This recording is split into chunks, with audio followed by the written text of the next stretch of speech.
మన ప్రభువును రక్షకునైన యేసుక్రీస్తు నామంలో ఈ వీడియోని వీక్షిస్తున్న మీ అందరికీ ప్రైజ్ ద లార్డ్. ఈ రోజుల్లో అనేక మంది కొన్ని కాడుల కింద ఉన్నారు. అంటే కాడి అంటే బరువు మోసేదాని అంటారు. మామూలుగా వ్యవసాయదారుల దగ్గర వాళ్ళు ఉపయోగించే ఆ యొక్క ఎద్దులు కానీ లేకపోతే పశువులు చూసినప్పుడు వాళ్ళ యొక్క మెడ మీద ఒక కాడి పెడతారు. ఆ కాడి పెట్టి ఆ యొక్క జంతువులు నడిపించుకుంటూ వెళ్తూ ఉంటారు. వాళ్ళ యొక్క వ్యవసాయానికి ఉపయోగపడే విధంగా చేస్తూ ఉంటారు. ఆ విధంగా ఈ రోజుల్లో సాతానుడు అనేక మంది మెడల మీద కాడి పెట్టాడు. అంటే అనేక మందిని తన యొక్క పాపపు కాడిని వాళ్ళ యొక్క మెడల మీద అంటే హృదయాల మీద పెట్టాడు. ఆ బరువు మోయలేక మానవుడు ఏం చేస్తున్నాడు అంటే అనేకమైన రీతులుగా అనేకమైన సొంత మార్గాలను ఏర్పరచుకొని వెళ్ళిపోతూ ఉన్నాడు. ఏ విధంగా ఆ కాడిని విరగొట్టుకోవాలి, ఏ విధంగా ఆ కాడిని తీసేసుకోవాలి అని తెలియక మానవుడు సతమతం అవుతున్నాడు.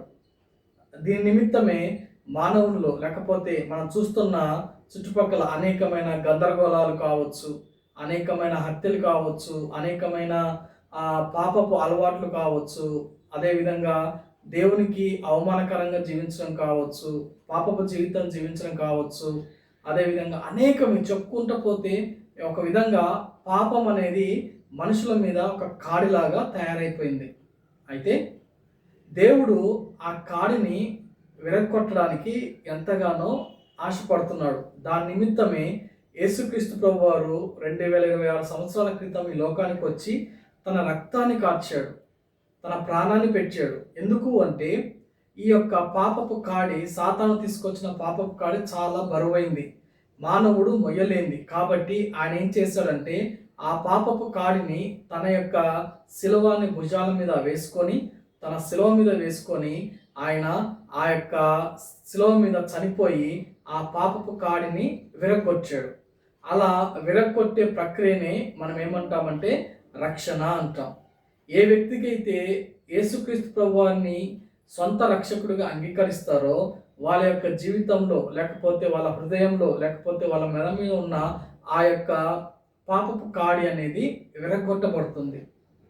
ఈ విధంగా విరగొట్టబడిన తర్వాత ఎంత ఫ్రీగా మానవుడు ఉంటాడు అంటే ఇక ఒక పరిశుద్ధమైన ప్రవర్తన, తన సొంత కార్యాలు చూసుకోవడము, అంతేకాదు దేవుని చిత్తాన్ని ఎరిగి లోకంలో దేవునికి సాక్షిగా అదేవిధంగా ఎందుకు ఈ లోకంలో జీవిస్తున్నాము అనే యొక్క తగిన రీతిగా జీవిస్తాడు.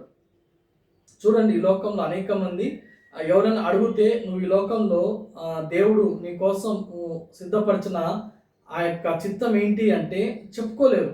ఎందుకు ఈ లోకంలో నువ్వు ఉన్నావు, ఈ యొక్క ప్రాంతంలో నువ్వు ఉన్నావు, లేకపోతే ఈ యొక్క కుటుంబంలో ఈ యొక్క ప్రదేశంలో ఉన్నావు, దేవుని చిత్తం ఏంటి అని అడిగినప్పుడు ఏదో అలా అనుకుంటాం తప్ప నిర్దిష్టమైన ఒక మార్గం మనకు కనపడదు. ఎందుకు అంటే పాపపు కాడి మానవుడికి ఎటు వెళ్తుందో, ఎటువైపు వెళ్తాడో, ఎక్కడి దాకా వెళ్తాడో, ఎటువైపు అంటే అటువైపు తీసుకుపోవడానికి ఆ సాతాను గాడు వాని చిత్తానుసారంగా తీసుకెళ్ళిపోతూ ఉంటాడు. అయితే ఎప్పుడైతే యేసుక్రీస్తు ప్రభువారిని యేసయ్య నువ్వు నా పాపాల కోసం చనిపోయి తిరిగి లేచావు అని చెప్పి నమ్ముతాడో వెంటనే వాళ్ళ జీవితంలో జరిగేది మొదటి క్రియ ఏంటంటే పాపపు కాడి విరగొట్టబడుతుంది. తిరిగి దేవుని దగ్గరకు వచ్చి సహవాసం చేసినప్పుడు నిజమైన ఆ యొక్క దేవుని చిత్తాన్ని తెలుసుకుంటాడు. ఈ లోకంలో నీ యొక్క పాత్ర ఏంటి, నువ్వు ఏం చేయాలి అనే యొక్క వర్క్ కూడా మనకి అర్థమవుతుంది. దాని ప్రకారంగా జీవించడానికి సిద్ధపడతాడు. అలాంటి విశ్వాసంలో ముందుకు సాగిపోతాడు. కాబట్టి ఒకవేళ ఈ యొక్క వీడియోలో ఈ వాక్యం వింటున్న నీకు దేవుని చిత్తం తెలుసా? నీ పర్పస్ ఏంటి, లోకంలో నువ్వు ఏం చేయాలి, దేవుడు ఏం కోరుకుంటున్నాడు, నీ బాధ్యత ఏంటి అని తెలుసుకోలేకపోతున్నావా? అయితే ఇదే మంచి తరుణము. నీ కాడిని దేవుని దగ్గరకు వచ్చి విరగొట్టుకో. దేవుణ్ణి అడుగు, నా కాడి నేను విరగొట్టుకోలేకపోతున్నాను, యేసయ్య నువ్వు శిలువలో విరగొట్టావు కదా, ఆ రక్షణ నాకు దయచేయమన్నప్పుడు తప్పకుండా దేవుడు ఆ పాపపు కాడిని విరగొచ్చి నీకు విడుదలనిచ్చి సంతోషకరమైన జీవితాన్ని ఇచ్చి ఆస్తికరంగా జీవిస్తాం. అటువంటి కృప దేవుడు మనందరికి దయచేయును గాక.